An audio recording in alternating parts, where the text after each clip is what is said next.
स्वागत है आपका एक और नए शानदार वीडियो में। मैं रितेश कुमार आपको टाइम एंड वर्क कॉन्सेप्ट पढ़ा रहा हूँ। हर एक टाइप पढ़ाऊँगा जो कि रेलवे एग्ज़ाम्स, एसएससी एग्ज़ाम्स, हर वनडे एग्ज़ाम के लिए बहुत इंपॉर्टेंट है।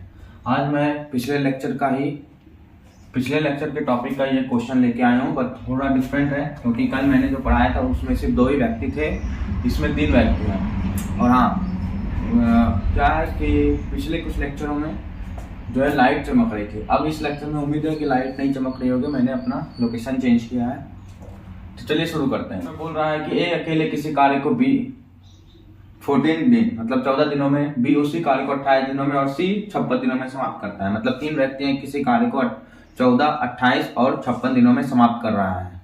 लेकिन अब ट्विस्ट आता है क्या, देखो सबसे पहले तो 7 कार्य करते हैं, मतलब स्टार्ट करते हैं 7 तीनों मिलकर कार्य पूरा करते हैं कि बी अंतिम 2 दिन कार्य करता है। जो बी है, जो व्यक्ति बी है, वो सिर्फ अंतिम 2 दिन कार्य नहीं करता है और सी जो है अंतिम 3 दिन कार्य नहीं करता है, मतलब वो कार्य करने से पहले चला जाता है। तो मैंने कल ही कॉन्सेप्ट बताया था कि अगर कोई व्यक्ति कार्य करने से पहले जाएगा तो उस जितना पहले जाएगा उतने दिन का कार्य को हम टोटल कार्य में जोड़ देंगे और लास्ट में एफिशिएंसी उसकी लिया जाएगा। तो चलिए निकालते हैं। ए व्यक्ति है, बी व्यक्ति है, सी व्यक्ति है, तीनों व्यक्ति है। ये 14 या 28 और ये 56 दिनों में कार्य करता है। तो यहाँ एलसीएम लेते हैं, जब दिनों का एलसीएम लेते हैं तो हमारे पास कुल कार्य आता है। ये आ गया इसकी क्षमता ए की, ये बी की और ये सी की क्षमता आ गई। उम्मीद है आपको ये आता होगा क्योंकि आज हमारा 6th या 7th लेक्चर है कि कैसे ये हमारा टोटल कार्य आया, ये क्षमता कैसे आई। तो चलिए आगे बढ़ते हैं। अब बोल रहा है कि बी अंतिम 2 दिन कार्य नहीं करता, तो बी अंतिम 2 दिन कार्य नहीं करता, लेकिन वो प्रतिदिन कितना काम कर देता है, 2 कार्य। मतलब बी अगर वो 2 दिन कार्य करता तो कितना कार्य कर देता, 4 कार्य। और बोल रहा है सी अंतिम 3 दिन कार्य नहीं करता, सी अंतिम 3 दिन कार्य नहीं करता, लेकिन सी प्रतिदिन कितना काम करता है, 1। अगर वो अंतिम 3 दिन कार्य करता तो कितना कार्य कर देता, 3। मतलब इन दोनों ने मिलके कितना कार्य छोड़ दिया, 7 कार्य छोड़ दिया अपना। जो कार्य छोड़ा उसको बेचारे ए को करना पड़ा। तो हम मान लेते हैं कि हम ये कार्य नहीं छोड़ता, हम ये कार्य को टोटल में जोड़ देंगे कि हम तीनों से काम करवाएंगे, क्योंकि हम अगर इतना जोड़ देते हैं तो हमारा कुल कार्य कितने दिनों में समाप्त हुआ ये निकल जाएगा टोटल। तो अब हमारे पास जो नया कुल कार्य आया वो कितने कार्य आ गए, 63, मतलब 63 कार्य आ गए। मतलब इसको मान लो कि कुर्सी है या मेज है, मतलब एक फैक्ट्री है जहाँ पे 3 वर्कर को काम पे लगाया गया, जिससे बोला गया कि 14 दिन में एक खत्म करेगा, अभी 28 दिन में, सी 56 दिन में, जबकि टोटल कार्य कितना था, 56। तो प्रत्येक हिसाब से ए कितने दिन काम करता, मतलब एक दिन में कितना काम करता, वो एक दिन में 4 कुर्सियां बनाता और घर चला जाता। बी 2 कुर्सियां बनाता, घर चला जाता। सी 1 कुर्सियां बनाता, घर चला जाता। लेकिन काम खत्म जितने दिन में होना चाहिए था उससे 2 दिन पहले बी कार्य छोड़ देता है। तो हम मान लेते हैं कि बी कार्य नहीं छोड़ता, हम उसको भी उसमें ऐड कर दिए। सी भी 3 दिन में छोड़ दिया, मतलब सी 3 दिन पहले छोड़ा, तो हम उसकी कार्य को भी टोटल में जोड़ दिए कि हम सी से भी काम करवाएंगे पूरा। जब पूरा काम करवा देंगे तभी हमें क्या पता चलेगा कि काम कितने दिन चला, क्योंकि हमें नहीं पता कि काम कितने दिनों में समाप्त हुआ। अगर हमें पता होता कि 10 दिन में समाप्त हुआ तो सीधा निकाल देते कि बी 2 दिन कार्य नहीं कर सका आखिरी के, तो मतलब बी ने 8 दिन काम किया, सी 3 दिन नहीं किया, मतलब टोटल सी ने 7 दिन काम किया। इस तरह निकाल लेते जब टोटल दिन 10 दिए होते तो, या फिर जितना दिया होता। तो अब निकालते हैं सारा कार्य कितने दिन में पूरा समाप्त हुआ। तो अब मैंने क्या बोला था, जब कोई व्यक्ति कार्य छोड़कर जाता है, करने से पहले जाता है, तो हम उसकी एफिशिएंसी भी लेते हैं, और उस जितना दिन पहले कार्य छोड़ता है उस कार्य को हम जोड़ देते हैं। मतलब ये कार्य 9 दिनों में समाप्त हुआ, जिसमें बी कितने दिन पहले गया, 2 दिन, मतलब बी ने 7 दिन ही कार्य किए।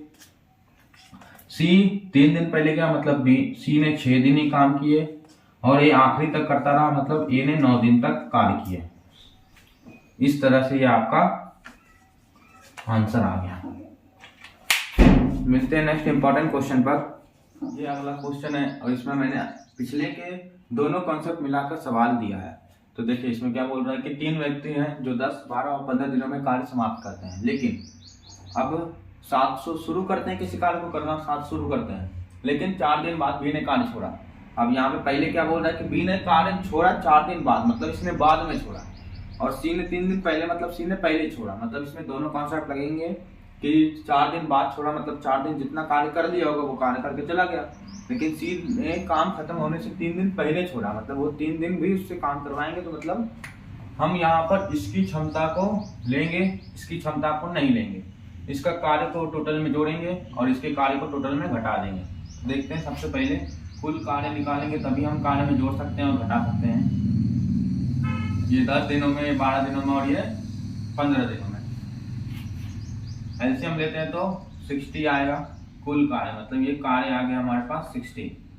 तो ए हर दिन 6 कार्य करेगा, बी हर दिन 5 कार्य करेगा, सी हर दिन 4 कार्य करेगा। इस तरह से हमें प्रतिदिन इसकी क्षमता निकल गई, मतलब प्रतिदिन कितना कार्य करेगा उसकी क्षमता हमें प्राप्त हो गई। अब हमें क्या बोल रहा है कि 4 दिन बाद बी ने कार्य छोड़ा, बी ने हमें क्षमता प्राप्त हो गई। अब क्या बोल रहा है, बी ने 4 दिन बाद कार्य छोड़ा, तो बी ने 4 दिन बाद कार्य छोड़ा, तो 4 दिन बाद कार्य छोड़ा तो उसने प्रतिदिन 5 कार्य करता था, लेकिन 4 दिन तक उसने कितना काम कर दिया, 20 कार्य कर दिया। अब सी की बात कर रहा है, सी जो है 3 दिन पहले काम छोड़ा, मतलब 3 दिन पहले काम छोड़ा तो वो प्रतिदिन कितना काम करता था, 4, मतलब उसने अपना 12 काम छोड़ा और बी ने अपने 20 काम करके गए। जो काम बाद में जाता है, मतलब जो व्यक्ति बाद में काम करके जाता है उसके कार्य को हम कुल कार्य में घटाएंगे, घटा दिए क्योंकि बी बाद में गया। और जो काम पहले छोड़ के जाता है उसके काम को हम कुल कार्य में जोड़ देंगे। तो अब यहाँ पे क्या आएगा, 28, मतलब 60 - 8 = 52। तो अब कार्य कितने बचे, 52 कार्य बचे। अब क्या बोल रहा है कि कुल कार्य कितने दिन में पूरा होगा। तो मैंने बोला था कि जो बाद में जाएगा उसकी क्षमता नहीं लेंगे, मतलब हम अब बी की क्षमता नहीं लेंगे। तो कुल कार्य है 52, काम किससे करवाना है अब, ए और सी से, ये आ गया 10। तो अब इसको सॉल्व करेंगे।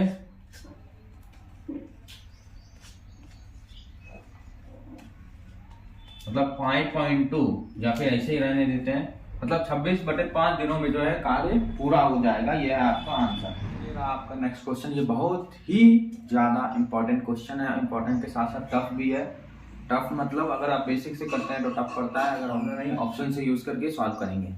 तो ये रहा आपका प्रश्न। इसमें कुछ ऐसा है कि 2 व्यक्ति है जो मिलकर 12 दिन में काम कर सकता है। बी, ए और बी 2 व्यक्ति साथ मिलकर किसी काम को 12 दिन में पूरा कर सकते हैं।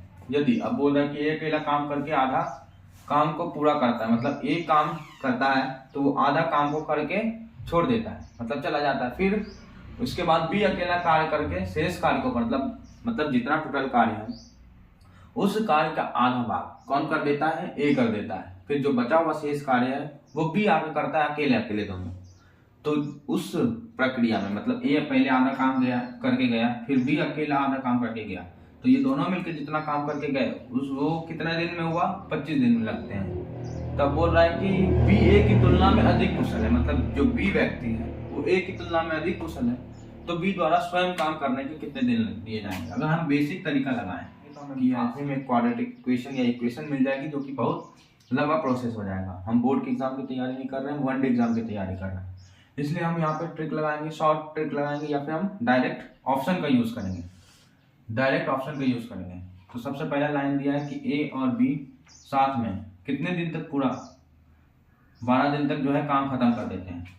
जबकि बोला है कि ए अपना आधा काम करके चला जाता है और बी अपना आधा काम शेष बचा हुआ काम करता है। तो हमें क्वेश्चन में भी पूछा हुआ कि बी द्वारा स्वयं, मतलब यहाँ पे जो बी जो है जो आधा काम किया है वो काम कितने दिन में किया है ये पूछ रहा है। तो हम मानते हैं कि लेट बी ने 18 दिन में काम किया होगा। बी ने कितने दिन में काम किया होगा, 18 दिन में, क्योंकि ऑप्शन ए क्या है, 18 है। तो हम ऑप्शन ए की मदद से लेंगे, बाय ऑप्शन सॉल्व कर रहे हैं हम, बाय ऑप्शन। तो अब ये दोनों का आ गया दिन, तो इसका एलसीएम लेंगे तो हमारे पास क्या आ जाएगा, कार्य 12 और 18 का एलसीएम 36, मतलब ए और बी मिलकर 3 कार्य करेंगे और बी अकेला 2 कार्य करेगा। तो अब यहाँ पे ए की क्षमता निकल जाएगी। ए और बी मिलके अगर 3 काम कर रहे हैं, मतलब 3 कुर्सी बना रहे हैं प्रतिदिन, और जबकि बी जो है 2 कुर्सी अकेले बना रहा है प्रतिदिन, ठीक है, 2 कुर्सी प्रतिदिन बना रहा है, तो ए क्या करेगा, मतलब ये बी जो है 2 बना रहा है, तो बचा हुआ काम ए करेगा, तो ए 3 - 2 = 1, मतलब ए की क्षमता आ गई 1 और बी की क्षमता आ गई 2। ठीक, अब आगे सॉल्व करते हैं। तो अब क्वेश्चन में क्या बोल रहा है कि ए अकेला काम करके आधे काम को मतलब कुल कार्य है 16, तो इसका आधा कर देते हैं 16, सॉरी कुल कार्य है 36, तो इसका आधा कर देते हैं, तो कितना होगा 18 और 18 हो गया कुल कार्य, क्योंकि ए ने कितना काम किया, आधा काम किया, और बोला कि शेष काम मतलब जो आधा काम बचे वो कौन करता है, बी अकेला करता है, तो हम काम करवा देते हैं दोनों से। मतलब जो कोई काम करेगा, अगर हमें दिन निकालना है तो दिन कैसे निकलेगा, जो कार्य है उसको उसकी क्षमता से डिवाइड करेंगे, क्षमता ए की 1 है, ए मतलब ए जो है 18 दिन लेगा, और बी 18 कार्य कर रहा है 2 की क्षमता से, मतलब बी कितने दिन लेगा, 9 दिन। अब क्या बोल रहा है, जब इस प्रक्रिया में काम होता है कि ए पहले आधा कार्य करा, बी आधे कार्य करा, और उन दोनों के द्वारा जो दिन लिए गए उन दोनों के दिन कितने हुए हैं, 25 दिन। अब इन दोनों को जोड़ते हैं, 25 आ रहा है, 18, 19, 20, मतलब ये 27 आ रहा है, जो कि 25 के इक्वल नहीं है। मतलब हमने जो ऑप्शन ए लिया है वो इस इक्वेशन को, मतलब इस प्रश्न को सेटिस्फाई नहीं कर रहा, तो ऑप्शन ए गलत है। तब हम नेक्स्ट ऑप्शन लेंगे, ए लिया हमने, अब ऑप्शन ले लेते हैं हम सी। मान लेते हैं कि जो बी व्यक्ति है वो बचा हुआ शेष काम 20 दिनों में पूरा कर रहा है। अब इन दोनों का एलसीएम क्या होगा, 60 होगा। क्यों, क्योंकि 12 के टेबल में वो संख्या आनी चाहिए जो 20 से कटे, तो 20 से कटने वाला सिर्फ 60 है, मतलब सिर्फ 60 नहीं, मतलब और भी आगे है, लेकिन हमें एलसीएम मतलब सबसे छोटी संख्या चाहिए, तो वो 60 होगा। तो ए और बी की क्षमता आ गई 5 कार्य प्रतिदिन, कार्य या फिर कुर्सी रख लो, जो आपकी मर्जी है, जबकि बी अकेला 3 कुर्सी प्रतिदिन बना रहा है। तो आपने पढ़ा होगा ये 9th और 10th में। तो अब यहाँ पे कैसे निकलेगा, देखिए ए और बी की क्षमता कितनी है, 5 कुर्सी प्रतिदिन, 5 कुर्सी प्रतिदिन, जबकि बी की क्षमता है अकेले 3 कुर्सी प्रतिदिन, मतलब बी हर रोज 3 बना देता है, लेकिन यही बी ए के साथ मिल जाए तो 5 बनाता है, तो मतलब ए कितनी बनाता होगा, 2 बनाता होगा।